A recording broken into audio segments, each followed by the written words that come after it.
This podcast is brought to you by Carvana. Car shopping shouldn't feel like preparing for a marathon of paperwork.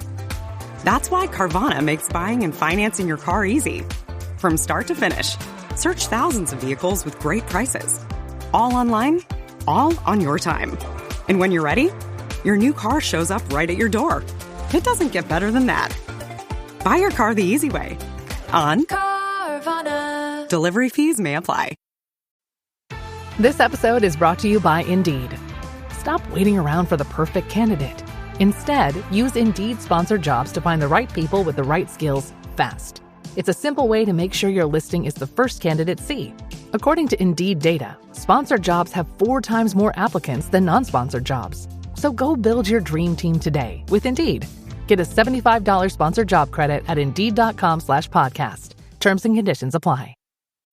New Year, same extra value meals at McDonald's. So now get 2 snack wraps, plus fries, and a medium soft drink for just $8. For limited time only. Prices and participation may vary. Prices may be higher in Hawaii, Alaska, and California, and for delivery.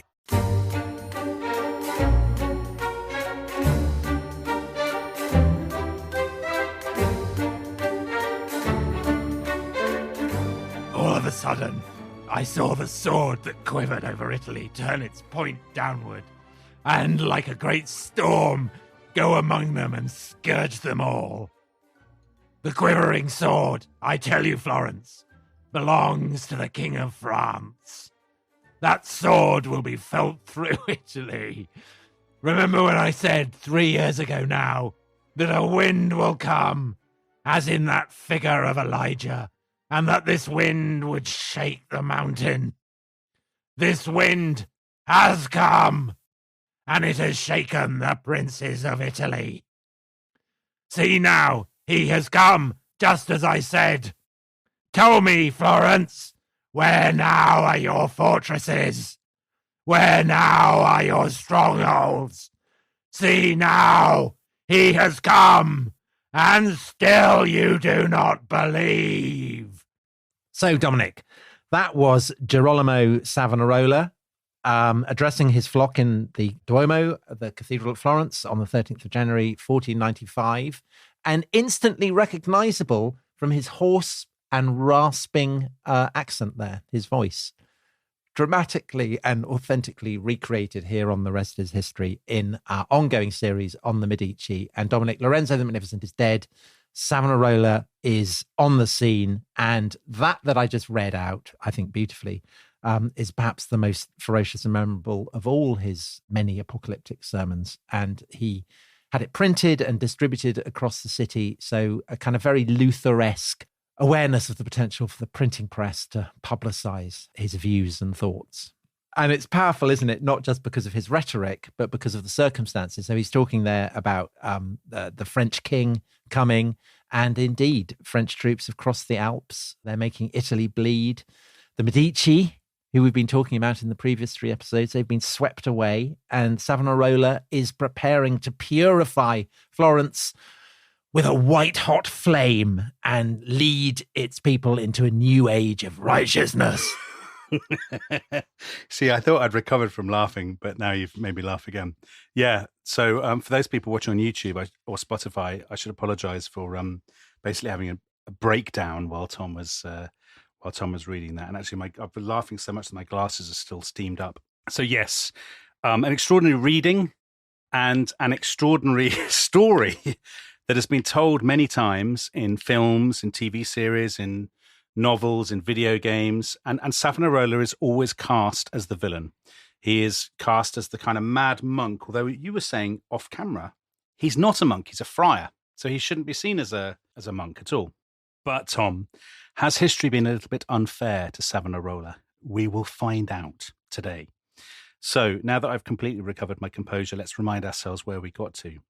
We ended in April 1492 with the death of Lorenzo the Magnificent. And Tom, those terrible omens on the night of his funeral, I have to say, I thought you were a little bit over-skeptical about those omens. You didn't believe that they took place. Wolves howling in the night and fire in the sky. It's just that this is lifted from Virgil. Is it lifted, or does it just keep happening? Maybe. Maybe. One of the riddles of history. So people will remember that when Lorenzo lay dying, one of the men called to his bedside was this Dominican friar from Ferrara, Girolamo Savonalrolla, intense, austere, with an extraordinary rasping voice. And he is based in the monastery of San Marco in Florence, and his apocalyptic sermons have taken Florence by storm. But at the time, when Savonalrolla walks out of Lorenzo's country villa, the idea that he would effectively succeed Lorenzo as the master of Florence would have seemed unthinkable. Because everybody knows who's going to succeed Lorenzo. It's his son Piero, who is 22 years old, and he is the person who is effectively anointed by the Medici loyalists. And actually, we talked about this a little bit earlier on. Piero is an object lesson in how a rich and powerful family decays over time. He's handsome, he's spoiled by fortune, but he's entitled and arrogant and lazy. He prefers hunting to kind of poring over his ledgers. He falls out with a lot of the Medici family, with his cousins in particular, and with some of his father's kind of old guard. And people start muttering quite quickly, oh, Piero is just not up to it. The hereditary principle has not worked. And actually, why should it work? They're not a kingdom or a duchy. They're a republic. So why should Piero just take over? Now, all of this would be ominous enough for the Medici, but what makes it worse is that Piero has taken over at a watershed in world history, a watershed for all kinds of reasons. So you might think, 1492, Columbus and the New World, but that's not really the reason. For Italy, what really happens in the early 1490s is that for the first time in generations, Italy becomes the front line in the struggle between the great powers of Europe. And in this case, the great powers are France, the Holy Roman Empire under the Emperor Maximilian, a Habsburg, and the newly unified kingdom of Spain. So we're on the brink of something called the Italian Wars. And that is a conflict that will last for almost 70 years, and it will cause death and destruction on a colossal and in many ways unprecedented scale, because they're bringing new technology, bigger armies, a more kind of unrelenting, vengeful attitude, I think it's fair to say. And Florence is not a great power. It's been rich, but it's not a superpower by any means. And so for any Florentine leader caught in the eye of the storm, this would have been a horrendous challenge, but it is one that Piero is almost uniquely unsuited to handle. So let's get into the wars. It all starts with Charles VIII of France. Charles VIII of France has a claim to the throne of Naples through his grandmother, who came from Anjou. Now, the dynasty of Anjou, the Angevins, had been kicked out of Naples back in 1442. Replaced by the Aragonese.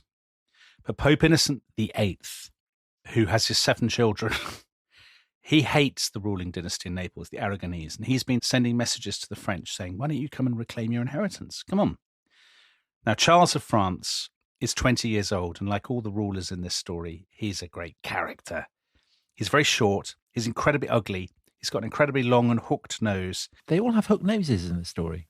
Yeah, it's the Renaissance. Everyone's got it by law. Everyone has to have a hook nose. He walks with both a crouch and a limp, which I think is an interesting combination. He twitches compulsively like Peter the Great. However, Charles loves the thought of this. France is at peace.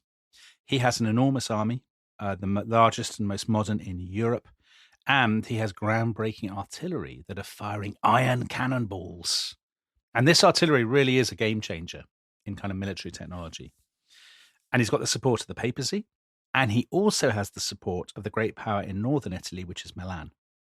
Lodovico Sforza, who is the regent of Milan, hates the Neapolitan royal family and keeps saying to Charles, come on, let's have a go at the Naples. I hate Naples. Let's do this. So even before Lorenzo died in 1492, dare I say, the storm clouds of war were looming overhead.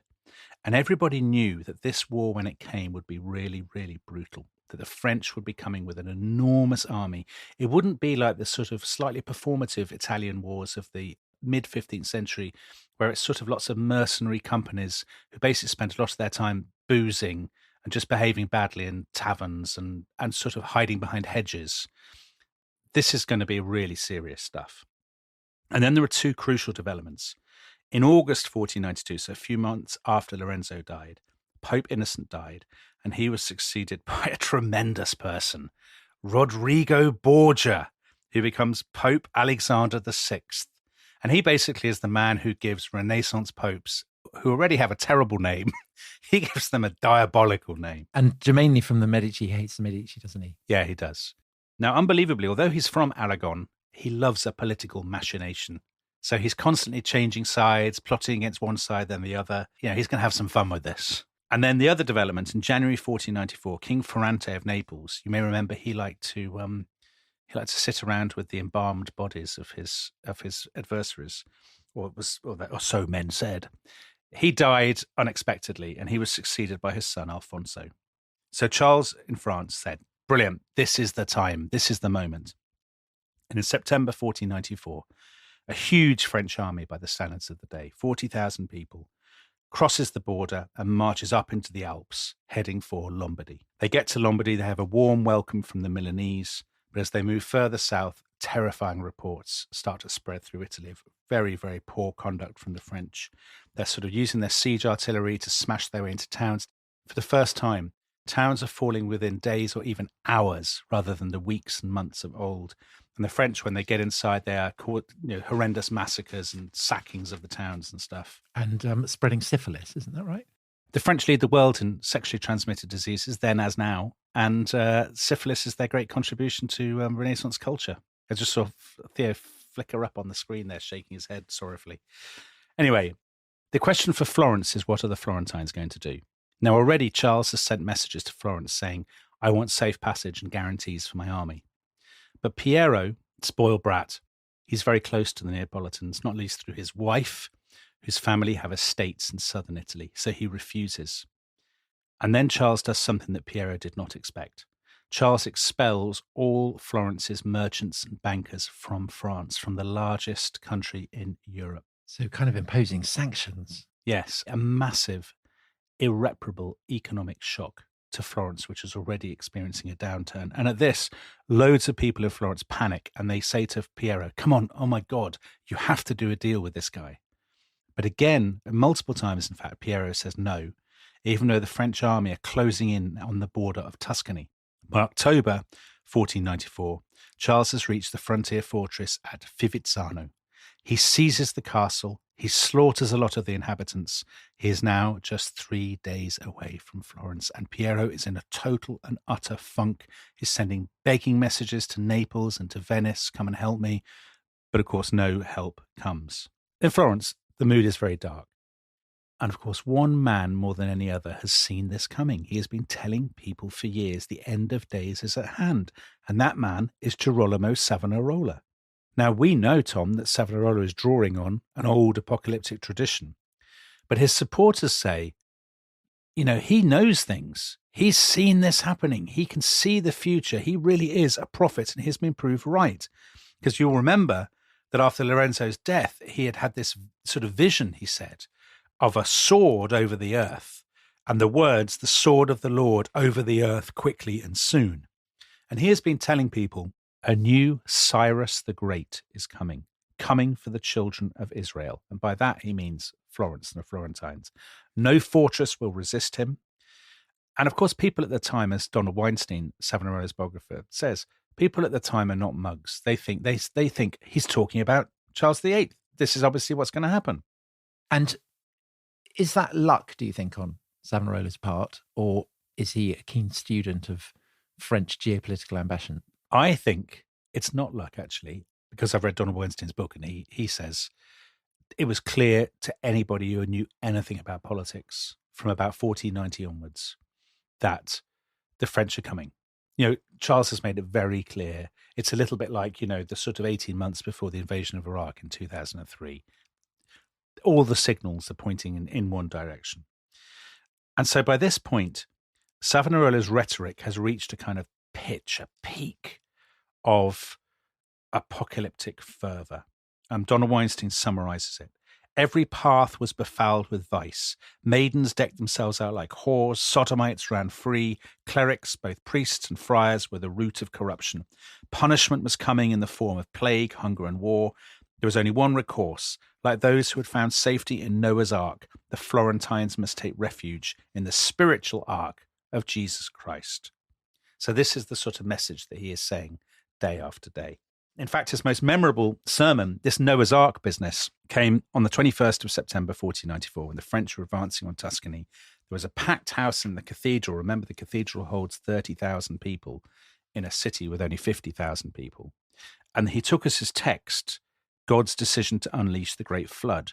Behold, I, even I, do bring a flood of waters upon the earth.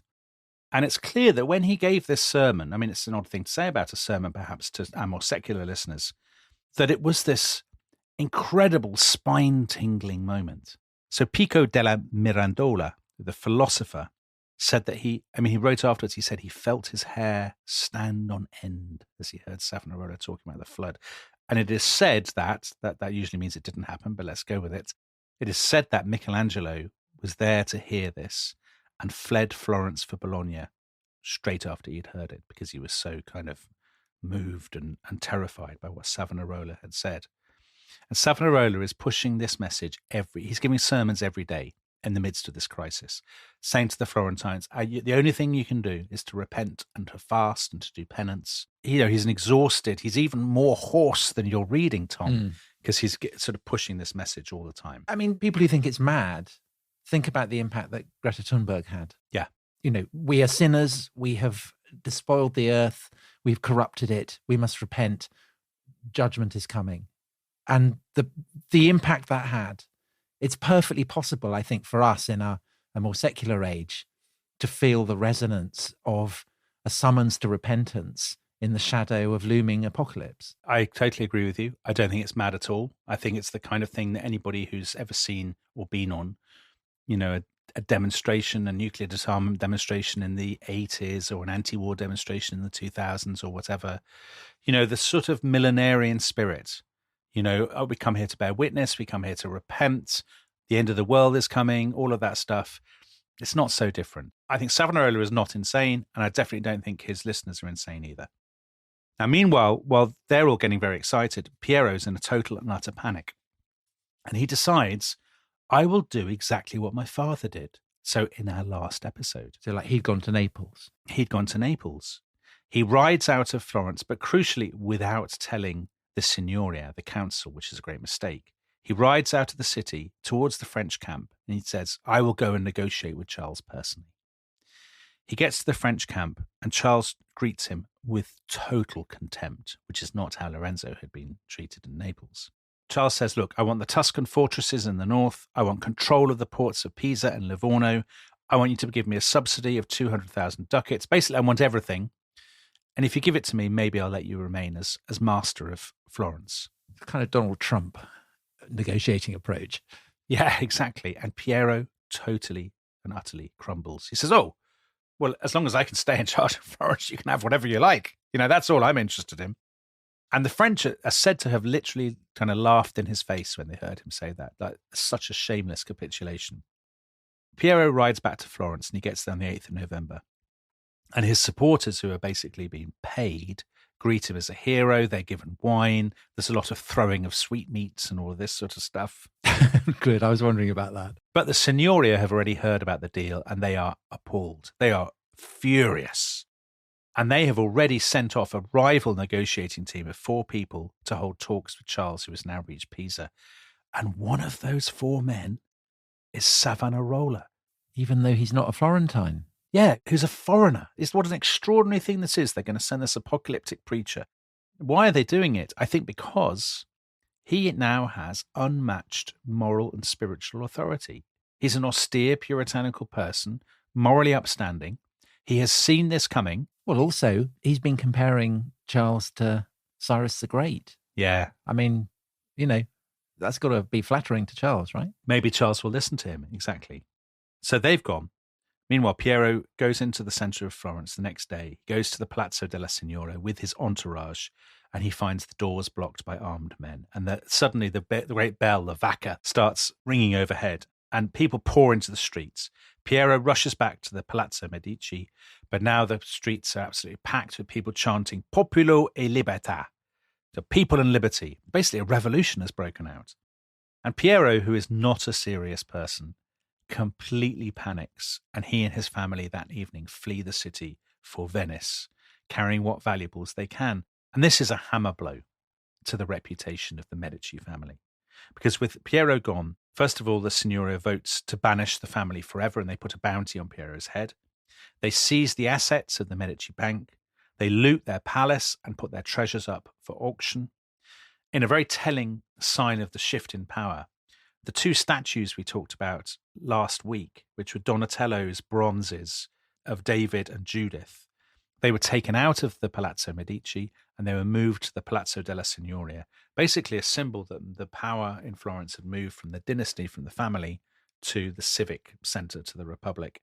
And the worst thing of all, given that I'm a big fan of Cosimo, they went to his tomb and prized off the plaque, which had the words, Father of his country, Pater Patriae. They took that off the tomb, which I think is a bit low. Now, in the meantime, Savonalrolla and the other negotiators have arrived in Pisa, where the French have just moved into the city. By the way, this is a really catastrophic blow to Florence. Arguably, I think Florence never recovers from this, the loss of Pisa. Pisa was its main seaport. So it's not just a big blow to their prestige, but it's a massive economic blow because now the French are in control of their kind of sea trade. They're led in to meet Charles. We're told that Savonalrolla did most of the talking, and actually he does pretty well. He says to him, look, your majesty, you're clearly the instrument of God's plan. At last, Co-King, you have come as the minister of God, the minister of justice. All this. He says, please be lenient with Florence. We didn't realize that you were sent by God. If you forgive us, we'll work together to renew the church. We'll cast out sin, all of this. And Charles says, yeah, right, that sounds good to me. Fair enough. Why not? Fair enough. Yeah, I actually like thinking that I'm the instrument of God. Yeah, good. You talk a lot of sense, actually. So he says, I'll spare the city and I'll recognize a new Republican regime. And so on the 17th of November, an extraordinary moment, what a public spectacle, the French march into the center of Florence. It's a moment that everybody who was in Florence remembered all their lives. The place had been decorated with the coat of arms of France. The Signoria had put up a big banner in French, hailing Charles as the guardian and deliverer of our liberty. Charles, despite his crouch, his limp, his twitching, his gigantic nose, and various other issues, he looks great. He's in golden armor on this huge black stallion. He's leading 10,000 troops. There are knights from France. There are Swiss and Gascon infantry, Scottish and Breton archers, like a great array. The crowds are chanting, Viva Francia. There's a lot of tension. They're desperate to suck up to the French because they're worried the French will sack the city. Actually, do you know what? The French don't disgrace themselves. Whether they give everybody syphilis, I don't know. But they don't sack the city. Eventually, they strike a deal, an alliance. The Florentines will give Charles a subsidy, big subsidy, 120,000 florins, and off he goes. I mean, it's amazing there are any florins left in the city by this point. Just it's going to be draining away. Exactly. So off Charles goes to Naples, and there's a massive sigh of relief. And everybody says, do you know who the hero of this story is? It's Savonalrolla. He saw it coming. He went to Charles. He got us a good deal.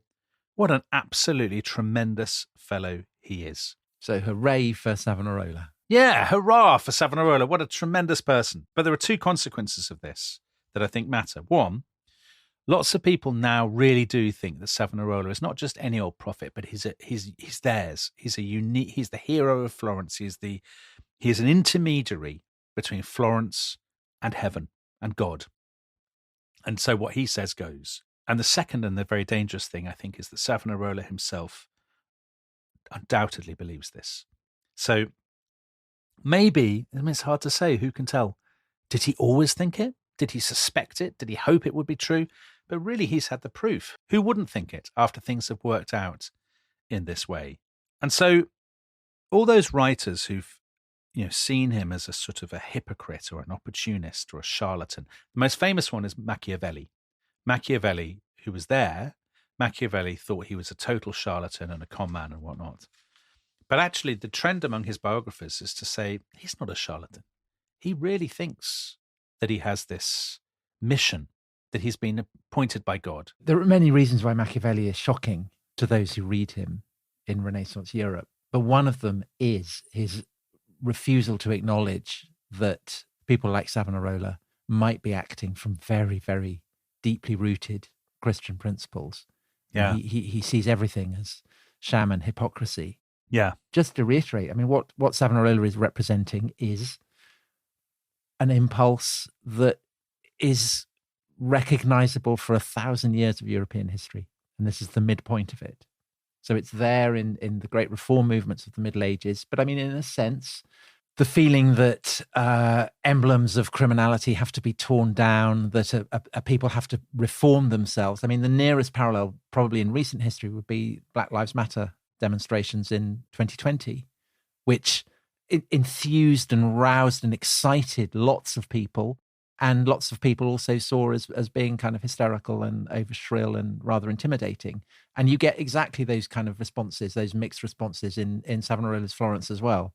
I totally agree with you. I mean, there's clearly an impulse there deep in either in the human soul or in kind of Western culture that Savonarola is expressing. And to just dismiss him and to say, oh, he's a hypocrite and he's a charlatan and whatnot, I think completely misses what makes him tick and what explains his appeal. 2 days after the French left, on the 30th of November, it was Advent Sunday, and there's a huge packed house in the cathedral. The relief is palpable, and Savonarola took as his text a line from the Psalms, I love the Lord, for he has listened to my prayer. And he says to the crowd, the congregation, we have done something unprecedented. We have had a revolution and thrown out the Medici, and we've done it really without any bloodshed. And God now wants us to turn Florence into the New Jerusalem. He goes back to his ark metaphor. He says, the flood has come and we have got into Noah's ark. And now that we're in it, we must be worthy of it. We must lead chaste and pious lives. We must give up things like, dancing and poetry and philosophy and live lives of prayer and penance instead. Because this is always what happens, is that reform movements that manage to ride the wave of a great popular enthusiasm, I mean, they always want to keep it going, even as the wave is starting to fade and ebb away. Of course, he's never going to say, let's go back home and get back to normal. And in fact, what's interesting is at this point, he is becoming, for the first time, really much more overtly political. So he says in this same sermon, it's time for the rich to give their money to the poor. It's time for the church to basically, realize some of its assets and give more money to alms for the poor of Christ. He says, why don't we find jobs for all those who need them? Why don't we relieve the tax burden and the suffering people of Florence? Well, you say that's political, but I mean, essentially that's the message that St. Francis was preaching, and who becomes a saint, but also lots of Christian preachers who get branded as heretics.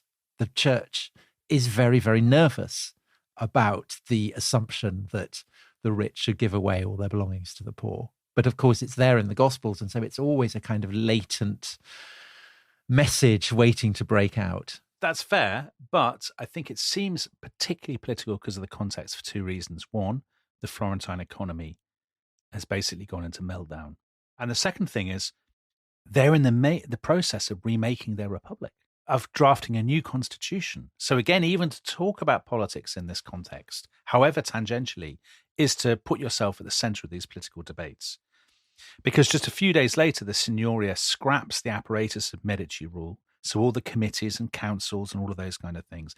And they say, let's go back to a simpler republican system. And Savonarola, actually in his sermons, is saying the best system is the system that they have in Venice. It's a republic run by a grand council, run by good men. And the great irony here is that copying the system of Venice is a pet project of humanist intellectuals, the very people that Savonarola, most often kind of rails against in his sermons. But after a revolution, this idea of a more representative, simpler system of good, virtuous people, a kind of more populist system in a way, is bound to resonate on the streets. And so it is that by Christmas, they've agreed this new system. I mean, we don't need to massively go into it, but basically they have one grand council, much more representation. Some estimates that as many as 1 in 4 Florentine men are now eligible to be on the council. So they've almost widened the kind of political base. And you can see why people are very excited and they think, we're closer to achieving real liberty than ever before in Florentine history. And although Savonarola himself, ironically, cannot join the council because he's not from Florence and he's a clergyman, there's a sense, I think, now that his moral authority reaches into almost every aspect of the city's life. So we've been comparing him to Luther, but here, of course, he really resembles Calvin, the great French preacher who goes to Geneva and sets up a godly republic there. And the kind of the prefigurings of the great figures of the Reformation is so interesting in this story. I think that's a really interesting observation that he prefigures these people. But what's the interesting thing to me is that he's poised between them and his own immediate predecessors in Florence. Because actually, there's a really good, an obvious precedent for people in Florence who wield power without being in office. The Medici. The Medici, right. So Cosimo and Lorenzo ruled from behind the scenes, and they used their clients and their connections, and they relied on their money, their influence, and their charisma. Now, Savonalrolla does not have clients, although he does have connections, and he doesn't have money, but he has loads of supporters, and he has loads of influence, and of course, he has an extraordinary charisma, a very different kind of charisma from Lorenzo, but one that is founded on his preaching and in his moral stature and his hotline to God, right, which Lorenzo never had. So as we enter 1495, against all the odds, this friar from Ferrara, Girolamo Savonalrolla, finds himself the most powerful man in the Florentine Republic. But Dominic, I guess the question is, he's the most powerful man, but what is he going to do with his power? And we will find out the answer to that question after the break, when the bonfires are lit and the revolution, or should I say the Reformation, begins. This episode is brought to you by the Financial Times. I think we both agree, Dominic, that in the clamour of countless voices competing to break the news and telling you the what, the who, and the where on these stories, there's often something missing, isn't there? There is, Tom, because I think to get a true understanding of any story, you really need to know why. Take FT journalism. It goes deeper, providing the insight, analysis, and perspective to help you see the whole story and truly understand the issues that matter. Why did it happen? Why is it important? And why will it matter? I've got a brilliant example. So they had an article recently, a fascinating article about why populism became popular. And this Financial Times article absolutely delved into that. It was so interesting. And does it nail it? Yeah, it nailed it. Absolutely nailed it. And it really made me look at populism in a new light. Well, if you're interested in the why, we have good news. Yes, listeners to The Rest is History can save more than 40% on an annual digital subscription to the Financial Times by visiting ft.com/history. For the why, Financial Times. This episode is brought to you by Rocket Money. Tom, we often talk about how to organise our finances. I'm very conscious that I'm paying for a lot of mad subscriptions. And there's one thing that we've talked about often on this show. It's the thing that we probably hate more than any other, and it's a hidden fee. I would love to get my finances under control. There are all these things piling up on our bank statements, and I think I need to fix this problem. I need to sort this out and to stop this. I mean, my finances are so chaotic that I need this app. So I'll tell you what it is. It's called Rocket Money. It's a personal finance app that helps find and cancel your unwanted subscriptions. It monitors your spending, and it helps to lower your bills so that you can grow your savings. With Rocket Money, you can track all of your subscriptions, and you can easily cancel within the app with just a few taps, saving you time, avoiding charges. And you can also set budgets and goals and get personalized insights and regular reports to track how you're doing. They will even send you real-time alerts for large transactions, upcoming bills, refunds, and even low balances. So let Rocket Money help you reach your financial goals faster. Join at rocketmoney.com/ishistory. That's rocketmoney.com/ishistory. rocketmoney.com/ishistory. The new year brings new health goals and wealth goals. Protecting your identity is an important step. Your info is in endless places that could expose you to identity theft, leading to lost funds. LifeLock monitors millions of data points per second. If your identity is stolen, our restoration specialists will fix it, guaranteed, or your money back. Resolve to make identity health and wealth part of your New Year's goals with LifeLock. Save up to 40% your first year. Visit LifeLock.com/podcast. Terms apply. Hello, welcome back to The Rest is History. So, Dominic, the year is 1495, and Savonalrolla is now the most powerful man in Florence, despite himself not being a Florentine. So the big question, what does he want? What's he going to do with this power? Well, I think it's much easier to say what he doesn't want than what he does. So, I mean, he talks about a republic of virtue, about prayer and penance and stuff. You know, he talks about that, but actually what he talks about, what really gets him going when he's talking is all the things that he hates. And these will be very familiar to anybody, you know, who's ever read about Puritans of various kinds throughout history.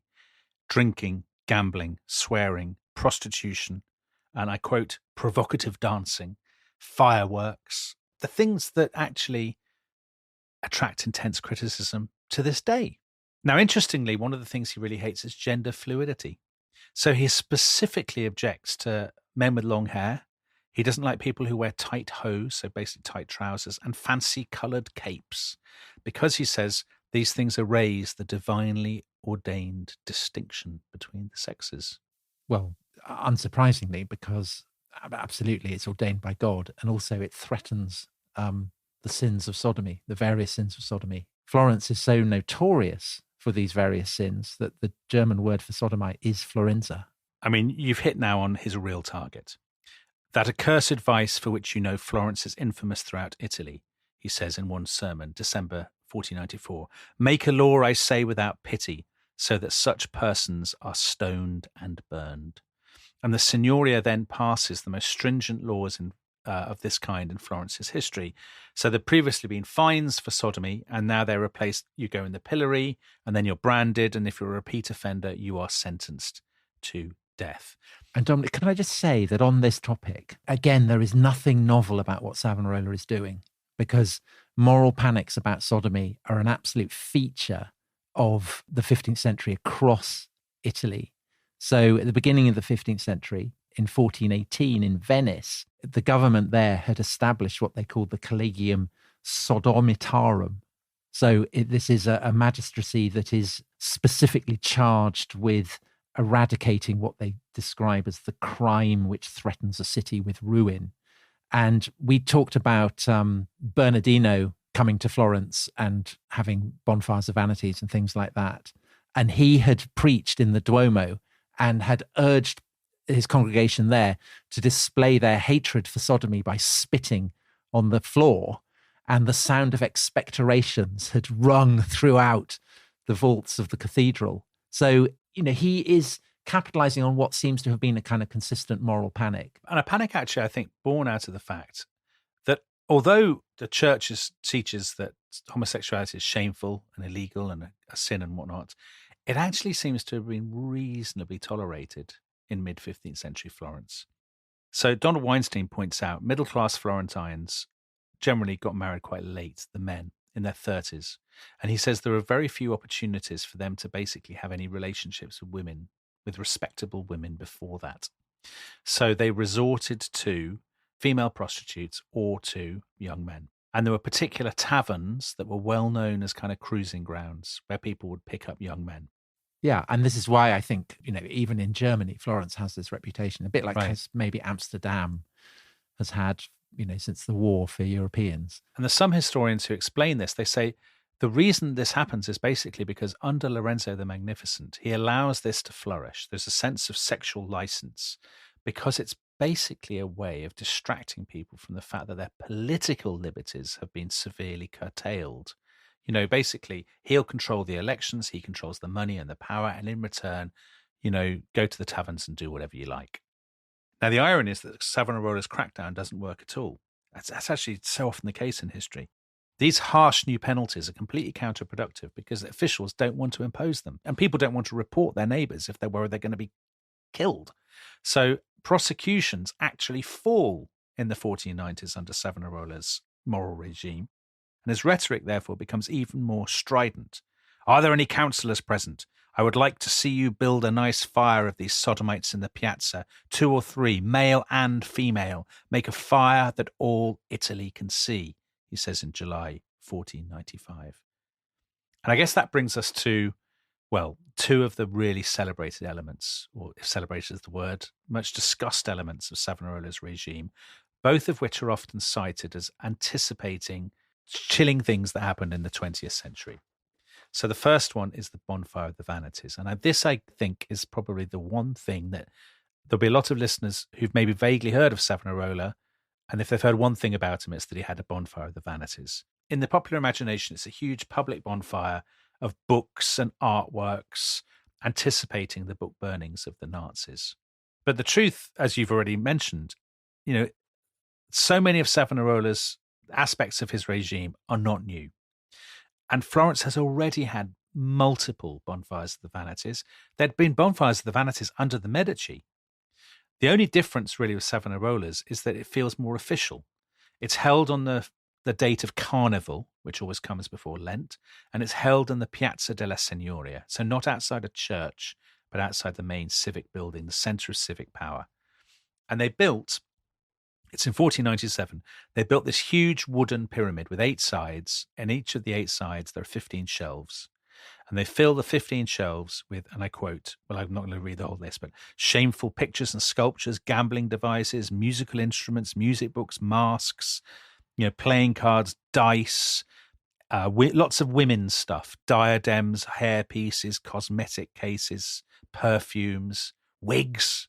Interesting, because the bonfires organised by Bernardino, the great anti-sodomite preacher, had specifically focused on clothing that was associated with gender fluidity, if you want to put it like that.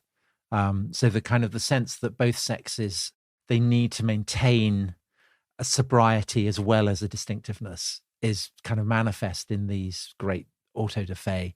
Yeah, exactly. Now, I think in the popular imagination, if you imagine this, you can sort of imagine the crowd looking on in shock, a gaggle of kind of hard-faced friars, kind of pinched white faces setting light to these things. But this is actually not right. There were huge processions, because I remember it's basically coinciding with what would once been the carnival. So there are thousands of people. They're all singing hymns. The bells are ringing, and the setting of the pyramid on fire is a great public spectacle. And destruction is fun, isn't it? I mean, particularly if you feel kind of that right is on your side. So again, I mean, a kind of Black Lives Matter parallel, pulling statues down, throwing them into the sea. It's great. People weren't po-faced about that. It was a kind of... They're whooping and cheering, right? Which is exactly what they're doing at the Bonfire of the Vanities. The sources comment on how happy people were. They were loving it. It was a brilliant day out. Let's burn a load of perfume. Brilliant. Love it. Now, the second thing that Savonarola is well known for is his kind of roving bands of moral enforcers.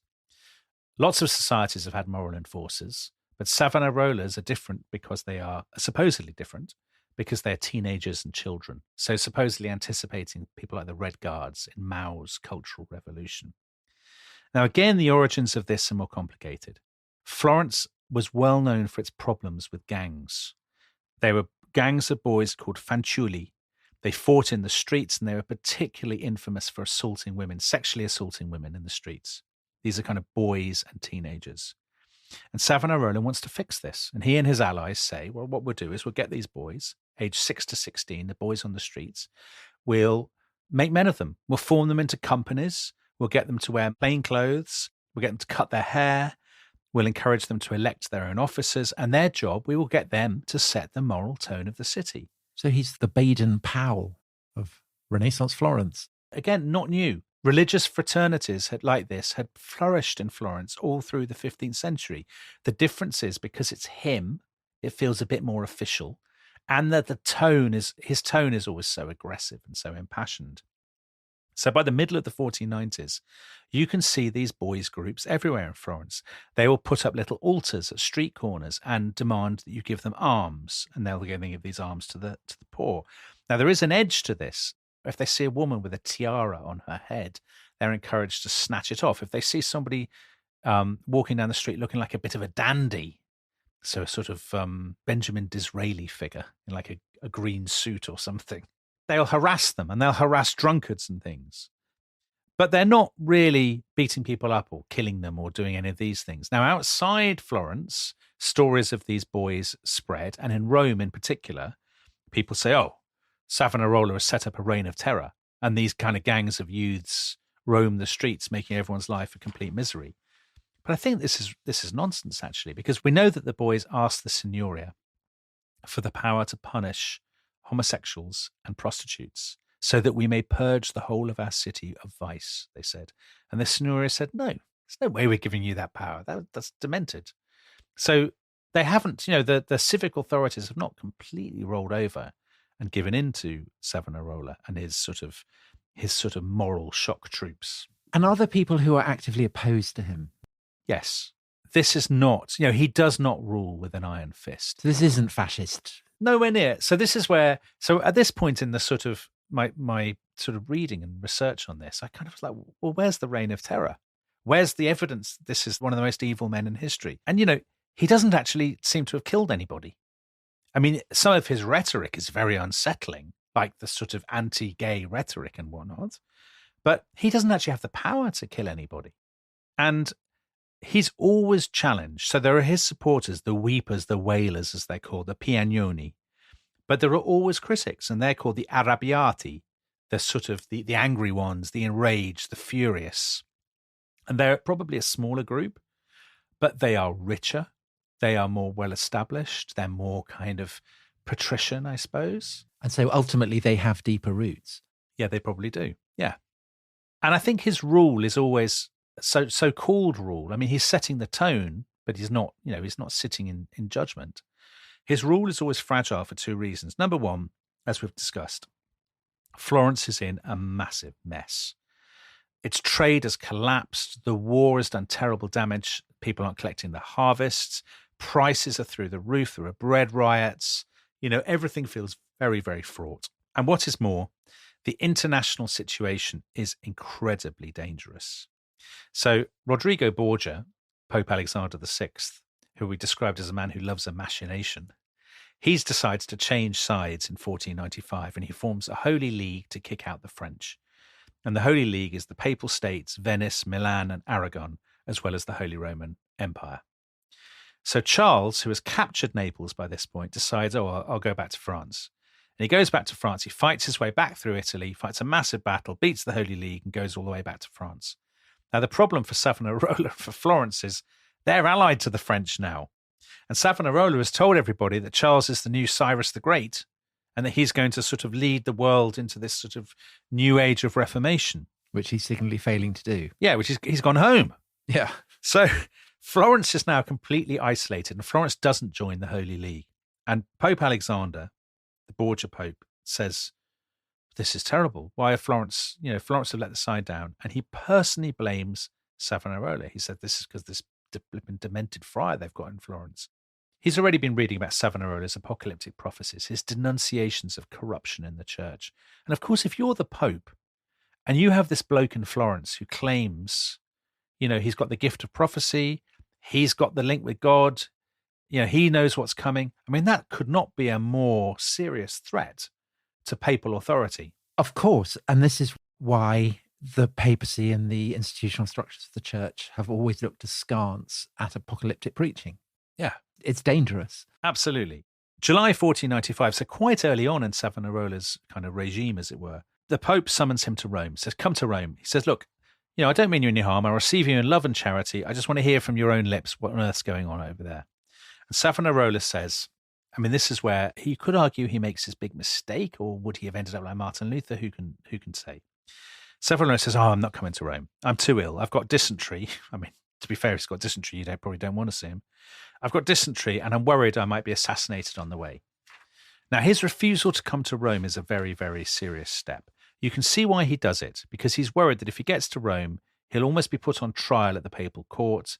He'll either be made to admit that he's an imposter, to back down, or he'll be condemned as a heretic if he sticks to his guns. So he kind of thinks it's lose-lose, I'll stay where I am, thank you.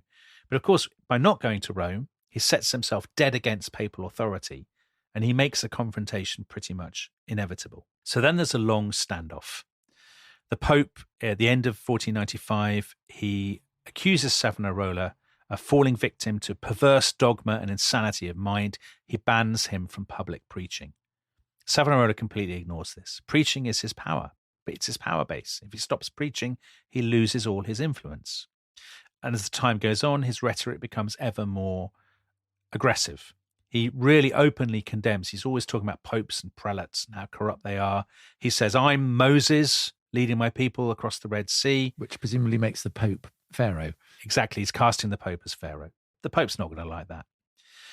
The Pope hits on another wheeze. He says, I want to reorganize all the sort of Dominican authorities in Italy and put Savonarola's monastery under a new kind of regional jurisdiction. If Savonarola agreed, that would mean they could transfer him out of Florence and put him in a different monastery. So Savonarola just completely ignores it and says, I'm not even listening to you now. So this, I think, suggests that Savonarola really isn't a charlatan. He's not a con man, because a con man at this point, he'd run away or he'd give in to the Pope or he'd find a compromise. Savonarola has drunk his own Kool-Aid. And also, Dominic, just to say, he's not corrupt. He's not using his position to make money or anything like that. Do you know, a funny thing is that people always say about Savonarola in this sort of popular accounts, the great monsters of history, the one thing they always say is he's a hypocrite. And yet he's not in any way a hypocrite. I mean, this is the thing. There's a sort of assumption when somebody is a Puritan and a reformer, they must be a hypocrite. There's probably all kinds of stuff going on in the back office that we don't know about. But actually, in this case, there's nothing. There's no sexual decadence. There's no greed.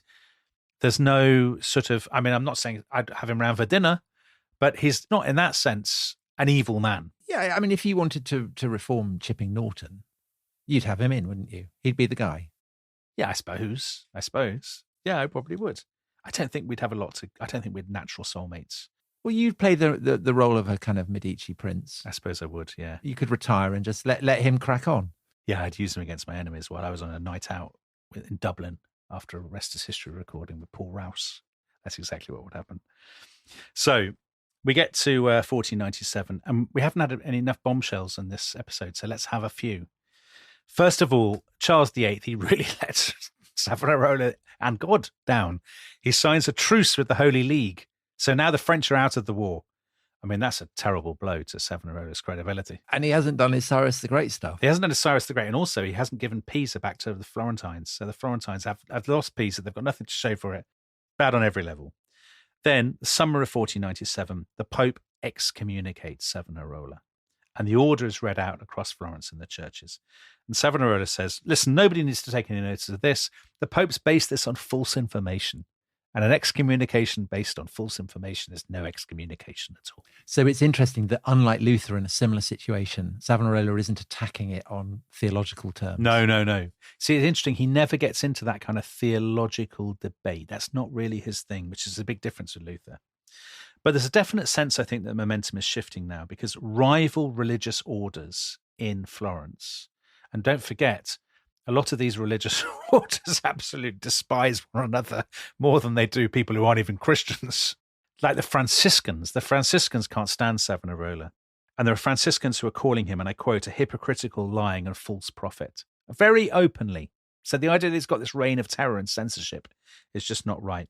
There you can see sort of obscene graffiti on street corners mocking him. Don't they put nails into the pulpit or something so that he'll hammer down his fist and skewer it? Exactly. There's that. And they also they fixed the rotting hide of an ass to the pulpit to sort of put him off. I think that would put you off, actually.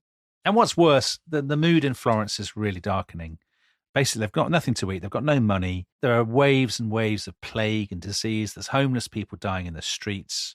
There's all a general atmosphere of kind of misery and paranoia. And do you think that that Savonarola's tendency to harp on all the plagues and disasters and horrors that the apocalypse will bring is slightly starting to lose its appeal now that things are really getting terrible? You made the comparison with the mood of 2020, 2021.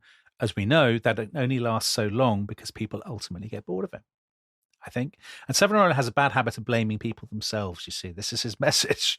So when people are starving and they've got no money, he says, oh, you repent of your sins. People are like, come on. We want bread. Yeah, we want bread, exactly.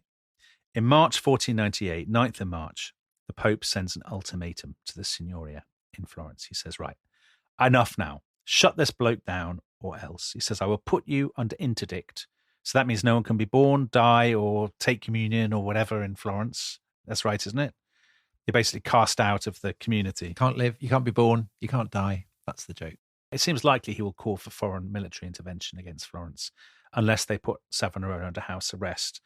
But what really frightens the Signoria are the reports that the Pope is preparing to arrest all Florentine merchants and bankers in Rome and to confiscate their assets. And at that point, the Florentines are like, well, okay, well, that's, the stuff about our immortal soul was one thing, but the money, that's no good. So they formally order Savonarola to stop preaching. That's on the 17th of March. And then on the 25th of March, a really sensational development.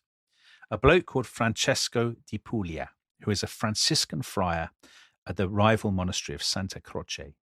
He says to his congregation, look, we've all had enough of this. Let's settle this. Let's let God decide. Let us hold an ordeal by fire.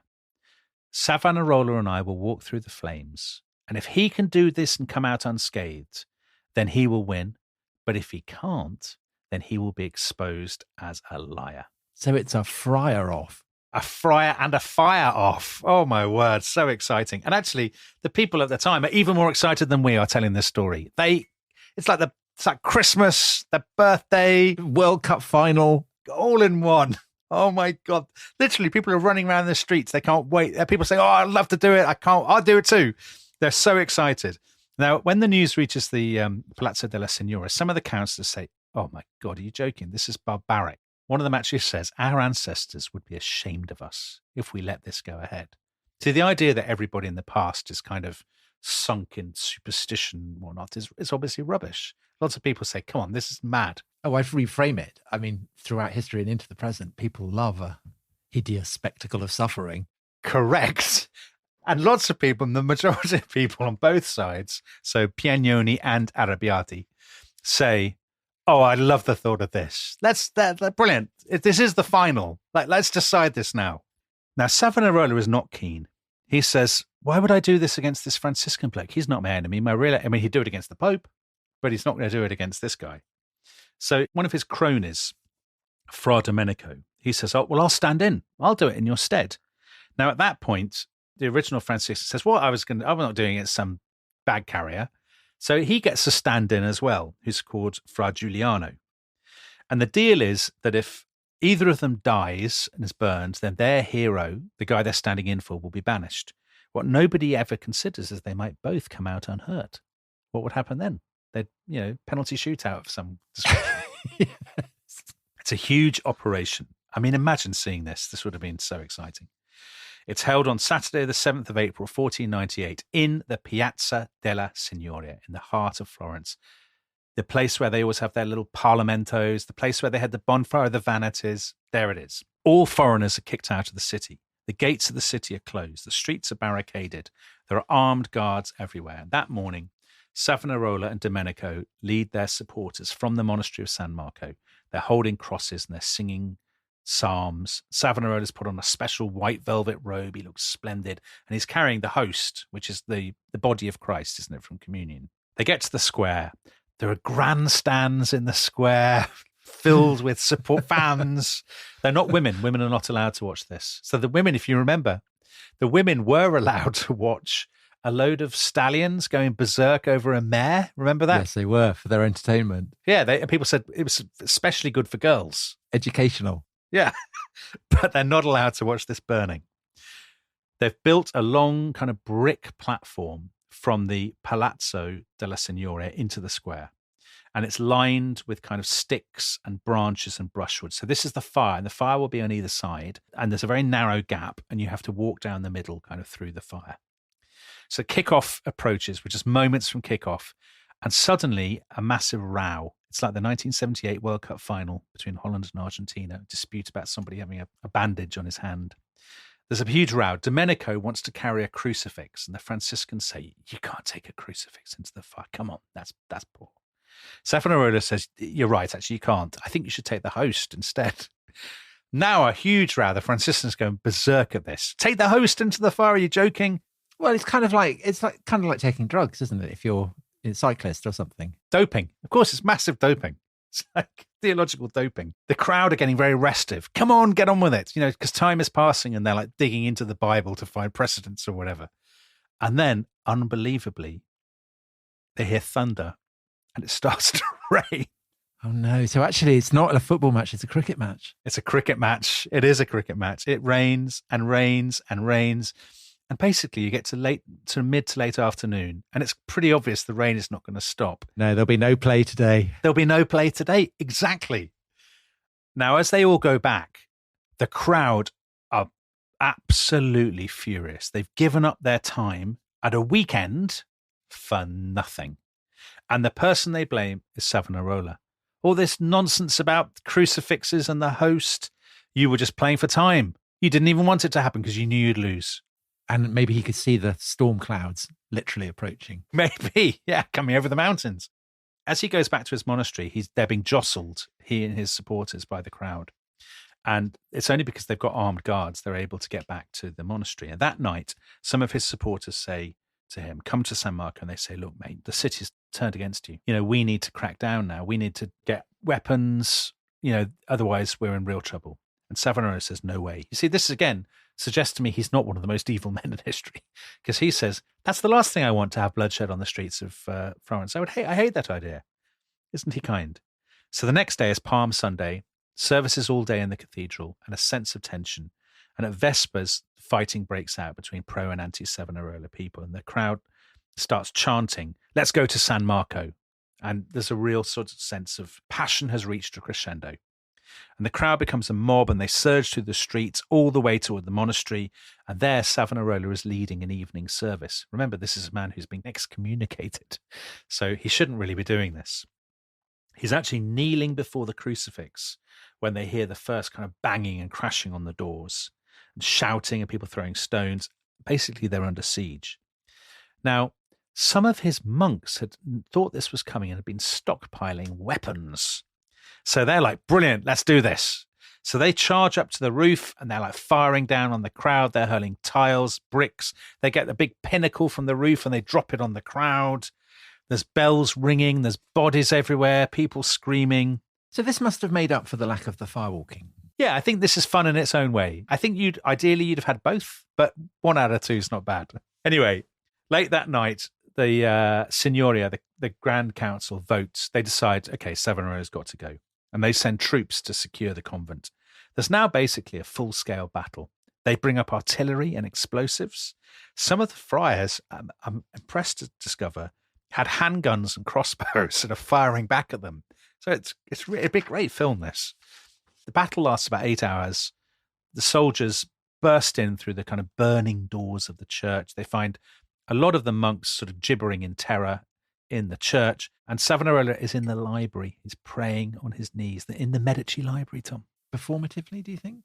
No, I don't. I think that's very cynical. That's Machiavelli speaking.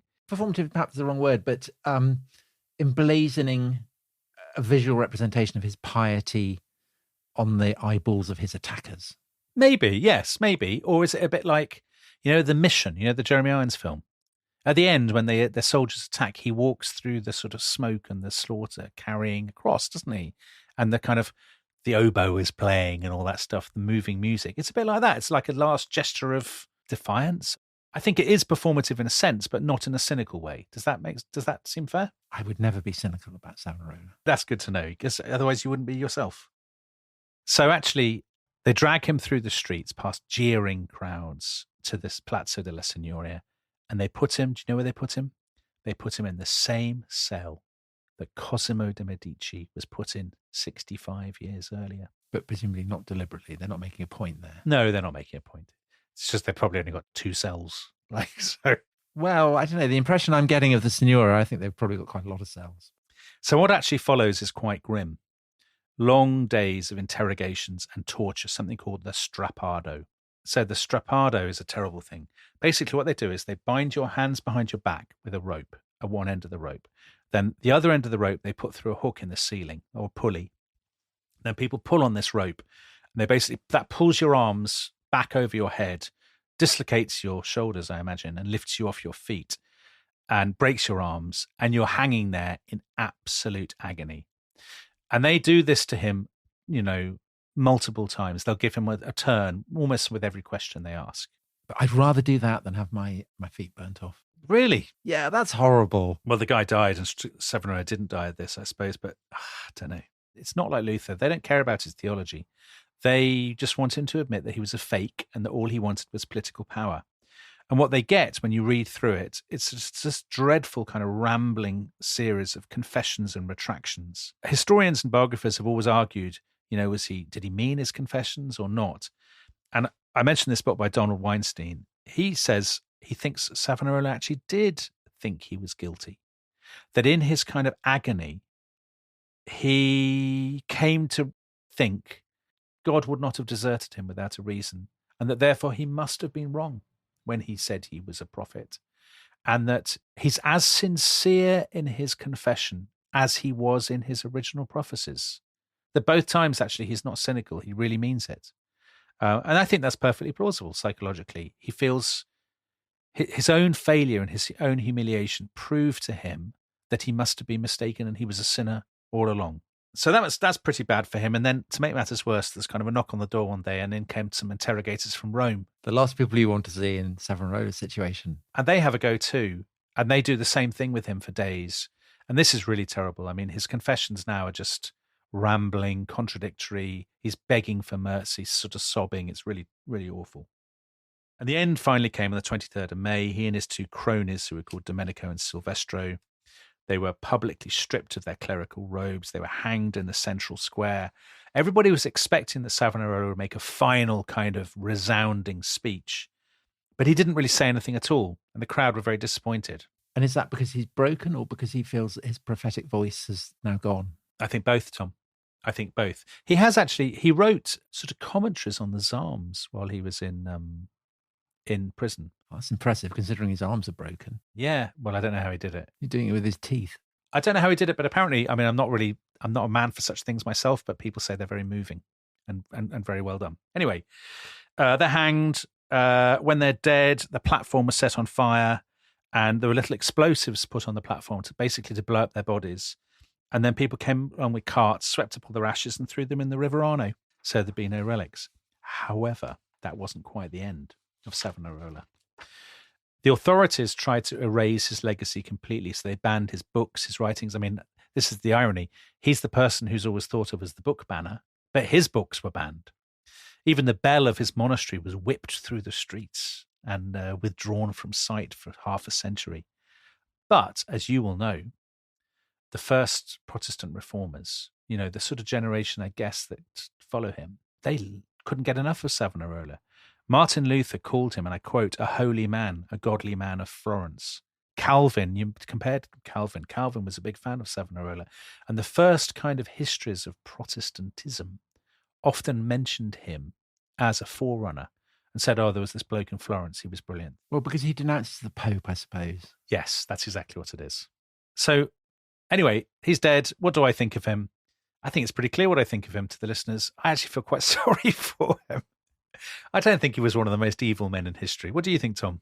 I mean, the whole way through the Middle Ages, from the 11th century onwards, you have these reformers who summon Christians to repentance and to often targeting wealth specifically. And sometimes they become saints and sometimes they're condemned as heretics. And in a way, Savonarola is the last of these because he is also serving to kind of presage the Reformation, which will take Europe into a very different world. All right. Now, Theo wants us to wrap up because he says we're running quite long. So just two last loose ends. The Medici. The Medici did get back to Florence eventually under Lorenzo's brother Giovanni, the cardinal. He recaptured the city with papal troops in 1512. The Medici ended up becoming hereditary dukes of Florence and then grand dukes of Tuscany, and they ruled until the 18th century. And Tom, as you pointed out in the first episode or the second episode, I can't remember, they produced a couple of popes and a couple of queens of France. Catherine de Medici. But I think it's telling that the Medici who really dominate the world's imagination are the first ones, Cosimo and Lorenzo, and that is because of the other loose end, which is Florence. Florence never recovered, really, from the turmoil of the 1490s, because by the time the Italian wars were over in the middle of the 16th century, Florence had basically lost its reputation for financial innovation and economic prosperity, and was becoming a bit of a backwater. And that, of course, is great for its future as a tourist attraction, because it means that the glorious architecture of the 15th century is kind of preserved. Yeah, I think that's dead right. So nobody really cares about the later Medici, and we probably won't do them. But we will do another Italian family on this podcast, who we've already mentioned, and they are, of course, the Borgias. And you can look forward to that perhaps next year. First, before we come to them, the next series we'll be doing much nearer in time, because we are crossing the sea from Britain to Ireland, to Dublin, to explore the Irish War of Independence against Britain in the aftermath of the Great War going into the 1920s. And as always, of course, members of the Rest is History Club will get early access to those 6 epic episodes, and you can sign up for them at therestishistory.com. So thank you, Dominic. Thank you, everyone, for listening, and goodbye. Arrivederci.